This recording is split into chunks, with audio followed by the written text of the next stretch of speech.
BNP ক্ষমতায় গেলে বাংলাদেশ বিনির্মাণে প্রতিবন্ধীসহ সমাজের পিছিয়ে পড়া সব শ্রেণীর মানুষকে কাজে লাগানো হবে বলে জানিয়েছেন দলের স্থায়ী কমিটির সদস্য আমির খসরু মাহমুদ চৌধুরী। রাজধানীর ইঞ্জিনিয়ার্স ইনস্টিটিউশন মিলনায়তনে প্রতিবন্ধীদের এক অনুষ্ঠানে তিনি একথা বলেন। সক্ষমতা অনুযায়ী সবার মেধাকে কাজে লাগানোর পরিকল্পনা নিয়ে বিএনপির ভারপ্রাপ্ত চেয়ারম্যান তারেক রহমান কাজ করছেন বলেও জানান আমির খসরু। এদিকে জাতীয় প্রেস ক্লাবে আলেম ওলামা দলের আলোচনা সভায় বিএনপি চেয়ারপারসনের উপদেষ্টা আব্দুস সালাম বলেন, মানুষের ধর্মীয় অনুভূতিকে কাজে লাগিয়ে রাজনীতি করছে জামায়াতে ইসলামী। তিনি বলেন, জাতীয় নির্বাচন বানচালের কোনো চেষ্টা সফল হবে না।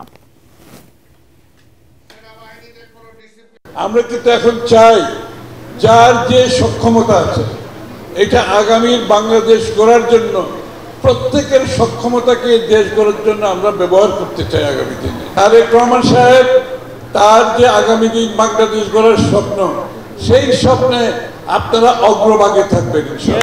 হিন্দু যে শাখা করতেছেন, যে সদস্য দিতেছেন, এই সদস্যরা কি কোনোদিন গোলাম পারওয়ারের জায়গায় আওয়ামী লীগ এই জামাতের কোনোদিন সেক্রেটারি জেনারেল হতে পারবে?